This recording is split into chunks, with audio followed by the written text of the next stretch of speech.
നമസ്കാരം. നിങ്ങൾ ഒരുപാട് സ്നേഹിച്ച വ്യക്തി പതുക്കെ നിങ്ങളിൽ നിന്ന് അകന്നു പോവുകയാണോ?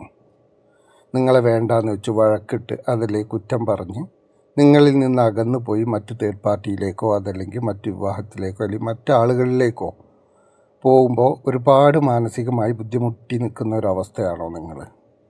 അങ്ങനെയാണെങ്കിൽ നിങ്ങൾക്ക് പതിനെ ആ വ്യക്തിയെ തിരിച്ചു കൊണ്ടുവരാൻ പറ്റുന്ന ചെറിയൊരു കാര്യം ഞാനിപ്പം ഈ വീഡിയോ പറയുന്നുണ്ട്. ശക്തമായി നിങ്ങൾക്ക് വശം ചെയ്ത് തിരിച്ച് ആ വ്യക്തിയെ കൊണ്ടുവരണമെങ്കിൽ അതിന് നിങ്ങൾ ഈ വീഡിയോയുടെ അവസാനം കാണുന്ന വാട്സപ്പ് നമ്പറിൽ മെസ്സേജ് ചെയ്യുക. അതിൽ നിന്ന് നിങ്ങൾക്ക് എങ്ങനെയാണ് അത് ചെയ്യേണ്ടത് എന്ന് വ്യക്തമാക്കി മനസ്സിലാക്കിയെടുക്കാൻ പറ്റും. അതല്ലാതെ ആ ഒരു ശക്തമായി ചെയ്യുന്ന വശം നമ്മൾ വീഡിയോയിൽ എത്ര പറഞ്ഞാലും എങ്ങനെ പറഞ്ഞാലും അത് കൃത്യമായിട്ട് ചെയ്യാൻ കഴിയില്ല. കാരണം എന്തെങ്കിലുമൊക്കെ തെറ്റുകൾ അതിൽ സംഭവിച്ചു പോകും. അങ്ങനെ തെറ്റുകൾ സംഭവിക്കുമ്പോൾ നമുക്ക് നേരെ വിപരീതമായ ഫലമായിരിക്കും ഉണ്ടാവുക. അപ്പോൾ ഇത് നിങ്ങൾക്ക് കേട്ട് ചെയ്യാൻ പറ്റുന്ന ചെറിയൊരു കാര്യം പറയാം. നിങ്ങൾക്ക് കൃത്യമായ വശത്തെക്കുറിച്ച് എങ്ങനെ ചെയ്ത ആളെ കൊണ്ടുവരണമെന്ന് അറിയണമെങ്കിൽ ലാസ്റ്റ് കാണുന്ന നമ്പറിൽ മെസ്സേജ് ചെയ്യാം. ഇന്നിപ്പോൾ നിങ്ങൾക്ക് തൽക്കാലം ചെയ്യാൻ പറ്റുന്ന ഒരു കാര്യം എന്ന് പറഞ്ഞു കഴിഞ്ഞാൽ, ഒരു പേപ്പർ എടുത്ത് ഒരു ത്രികോണം വരയ്ക്കുക. അത് ഏത് കളറ് മഷിയുള്ള പെന്നാലും കുഴപ്പമില്ല, ചുവപ്പ് മഷി ഒഴികെ.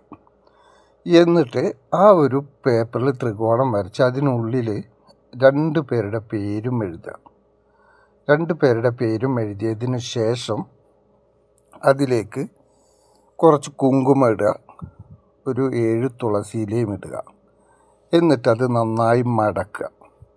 മടക്കിയതിന് ശേഷം നൂലെടുത്ത് അത് ചുറ്റിക്കെട്ടുക. നൂലിപ്പോൾ ഏത് കളറുള്ള നൂലായാലും കുഴപ്പമില്ല.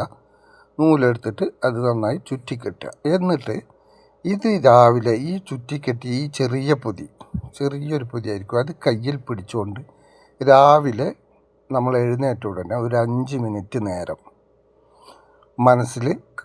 ആ വ്യക്തിയെ മനസ്സിൽ ചിന്തിച്ചുകൊണ്ട് കണ്ണടച്ച് ഒരു 5 മിനിറ്റ് നേരം നിങ്ങൾക്ക് ആ വ്യക്തിയിൽ നിന്ന് എന്താണോ ലഭിക്കേണ്ടത്, എത്രത്തോളം സ്നേഹത്തോടെ നിങ്ങളോട് പെരുമാറണമെന്ന് ആഗ്രഹിക്കുന്നുണ്ടോ അതേ രീതിയിൽ പെരുമാറുന്നതായിട്ട് നിങ്ങളിങ്ങനെ മനസ്സിൽ കാണുക. ആ വ്യക്തിയോടുള്ള സ്നേഹവുമായിട്ട് പെരുമാറുന്നത്, ആ വ്യക്തിയുമായി ഒന്നിച്ചിരിക്കുന്നതും നടക്കുന്നതുമായ എല്ലാ കാര്യങ്ങളും കാണുക. പറ്റുമെങ്കിൽ വൈകുന്നേരം നിങ്ങൾക്കത് ചെയ്യാം. രാവിലെ എന്തായാലും നിർബന്ധമായിട്ട് ചെയ്യുക.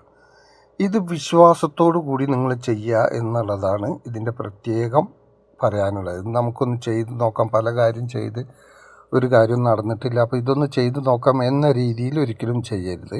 അപ്പോൾ നിങ്ങൾക്ക് അതിൻ്റെ ഫലം കിട്ടുകയില്ല.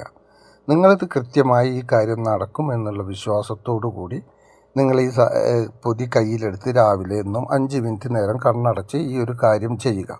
അപ്പോൾ തീർച്ചയായിട്ടും ആ വ്യക്തിക്ക് അതിൽ നിന്ന് മാറ്റം എന്തായാലും സംഭവിക്കും. നിങ്ങളോടുള്ള പെരുമാറ്റത്തിലും സംസാരത്തിലും മാറ്റം സംഭവിക്കും. പിന്നെ ചില ആളുകൾക്ക് നമ്മൾ എന്ത് ചെയ്താലും നടക്കാത്തൊരവസ്ഥ വരും. അത് ശക്തമായ നെഗറ്റീവ് എനർജി നിലനിൽക്കുന്നത് കൊണ്ടാണ് അങ്ങനെ സംഭവിക്കുന്നത്. ആ വ്യക്തി നല്ല രീതിയിൽ തടസ്സങ്ങൾ ആ വ്യക്തിക്ക് ഉണ്ട് എന്നുള്ളതാണ്. അങ്ങനെയുള്ള വ്യക്തികൾ എന്ത് ചെയ്താലും, നമ്മൾ ആഗ്രഹിക്കുന്ന കാര്യങ്ങൾ എന്ത് തന്നെ ആയാലും അത് സാധിച്ചു കിട്ടാൻ ഒരുപാട് താമസം നേരിടും. അത് ഈ നെഗറ്റീവായിട്ടുള്ള ചിന്തകളും നമ്മൾക്ക് മൊത്തത്തിൽ നെഗറ്റീവ് എനർജി ശക്തമായി നമ്മളിൽ നിലനിൽക്കുമ്പോഴാണ് നല്ല കാര്യങ്ങളൊന്നും അടുക്കാത്തത്. അങ്ങനെയുള്ള സമയത്ത് കൂടുതലും നെഗറ്റീവ് കാര്യങ്ങളാവും ഈ വ്യക്തിക്ക് പെട്ടെന്ന് സംഭവിച്ചുകൊണ്ടിരിക്കുക. ദുഃഖങ്ങളുണ്ടാവുന്ന കാര്യം, വിഷമങ്ങളുണ്ടാവുന്ന കാര്യം, അങ്ങനെയുള്ളതായിരിക്കും സംഭവിക്കുക. അപ്പോൾ ആ നെഗറ്റീവ് എനർജി മാറ്റി പോസിറ്റീവ് എനർജിയിലേക്ക് മാറിക്കഴിഞ്ഞാൽ മാത്രമേ നമുക്ക് നല്ല കാര്യങ്ങൾ, നമ്മൾ ആഗ്രഹിക്കുന്ന, ഇഷ്ടപ്പെടുന്ന, സന്തോഷിക്കാൻ പറ്റുന്ന കാര്യങ്ങൾ നമുക്ക് സംഭവിക്കുകയുള്ളൂ. അതിന് നമ്മളിൽ നല്ല രീതിയിൽ പോസിറ്റീവ് എനർജി നിലനിൽക്കേണ്ട ആവശ്യമുണ്ട്. അപ്പോൾ അതുപോലെ തന്നെ ശക്തമായ വശ്യം അത് എങ്ങനെ ചെയ്യണം എന്നൊക്കെ നിങ്ങൾക്ക് അറിയണമെങ്കിൽ ഈ കാണുന്ന നമ്പറിൽ വാട്സപ്പിൽ മെസ്സേജ് ചെയ്യുക. അപ്പോൾ അതറിഞ്ഞ് ആവശ്യമുള്ളവരായി ചെയ്ത് ആ വ്യക്തിയെ തിരിച്ചു കൊണ്ടുവന്ന് സന്തോഷത്തോടു കൂടി മുന്നോട്ട് നീങ്ങട്ടെ എന്ന് ആശംസിച്ചുകൊണ്ട് നിർത്തുന്നു. നന്ദി, നമസ്കാരം.